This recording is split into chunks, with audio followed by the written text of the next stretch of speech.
Eh bah, après Kondogbia, Lodi, Aubameyang et Ismail Assar, c'est Iliman Ndiaye qui va s'engager à Marseille. Salut à tous, c'est Kovek, on se retrouve aujourd'hui pour une nouvelle vidéo. Pourquoi je suis heureux aujourd'hui? Parce que tout simplement, je viens d'apprendre, selon Fabrizio Romano, qui est une source quand même assez sûre sur les transferts, etc. C'est quand même une source vraiment fiable. Je viens d'apprendre tout simplement que Iliman Ndiaye va s'engager à l'Olympique de Marseille jusqu'à 2028. On va en parler dans cette vidéo. En 4 points, on va parler des détails du contrat, des stats du joueur de la saison dernière, du coup 2022-2023.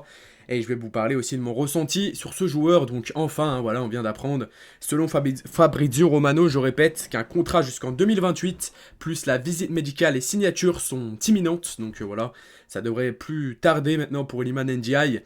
C'est vraiment un joueur à sens unique. J'espère qu'il va réussir avec l'Olympique de Marseille. Et maintenant, on va aller voir ses stats qu'il a fait avec Sheffield la saison dernière. 52 matchs, 15 buts et 12 passes décisives. Donc, c'est pas sur les stats vraiment qu'il faut se fier dans le foot. Mais voilà, je trouve que c'est des stats vraiment pas mal, sachant il a quel âge? On va aller voir son âge en direct. Vraiment, voilà, j'ai rien préparé pour cette vidéo.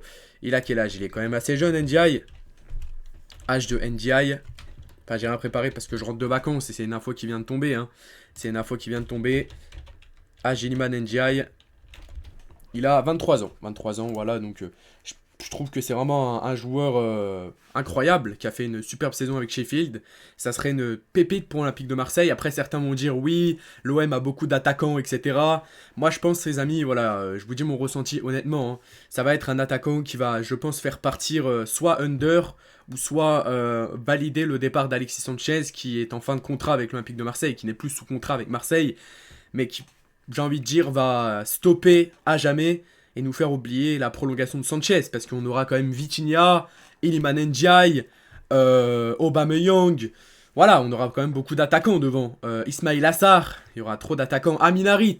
Enfin voilà, ça sera beaucoup trop et je pense que il va falloir accorder un départ. D'abord pour les caisses de l'Olympique de Marseille et d'abord aussi pour que la concurrence un petit peu s'efface, parce qu'il y aura trop de concurrence, ça sera pas possible comme ça.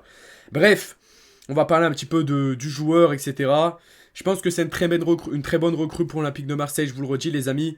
Alors c'est pas encore officiel, il vient pas de signer à l'Olympique de Marseille vraiment officiellement, mais ça a été validé par une source sûre, c'est pour ça que je fais la vidéo. Sinon, si c'était pas validé par une source sûre, j'aurais pas fait la vidéo. Il faut dire quand même que Longoria est en train de faire un travail exceptionnel. Voilà, il avait parlé d'un tri et d'un recrutement absolument énorme. Cette saison, c'est ce qu'il est en train de faire. Voilà, on lui a fait confiance la saison dernière et nous a fait un recrutement incroyable. C'est pareil pour cette saison. Et voilà, j'espère qu'avec cette équipe-là qu'on est en train de souder, avec l'arrivée d'Aubameyang qui va, je pense, se relancer à l'Olympique de Marseille, avec l'arrivée d'Iliman Ndiaye, avec l'arrivée de Ismail Assar, de Lodi, de Kondogbia, on est en train de former vraiment une vraie équipe. Et voilà, ce qui m'inquiète un petit peu, c'est à la CAN. À la CAN, on aura... il restera Rongier et Verretou, on va rien comprendre. Vraiment, je vous dis la vérité. Mais bon.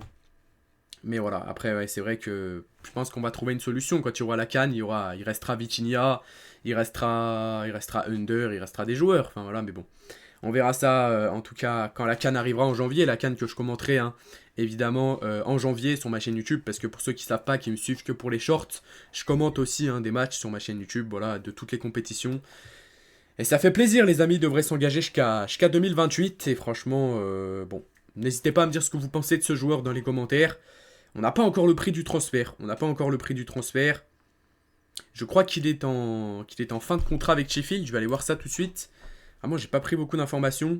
J'étais vraiment pressé de faire cette vidéo parce que je suis vraiment très très heureux que ce joueur s'approche de l'Olympique de Marseille. Ça fait voilà des jours et des jours, voire des semaines que ce dossier tourne. Ouais, il vient pas. Sa famille a décidé et ses proches ont décidé qu'il restait à Sheffield. Du coup, il reste à Sheffield.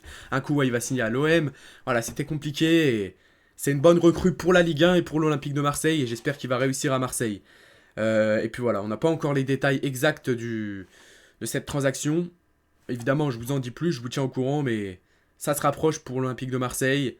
Il devrait signer à Marseille dans les prochains jours, passer sa visite médicale, etc. Même dans les prochaines heures, je pense. Ça va très vite, là, en tout cas, dans ces derniers instants. C'était Kovek, merci à tous ceux qui m'ont suivi jusqu'à la fin de cette vidéo. Je vous dis ciao, ciao, et à très vite. Ciao, ciao.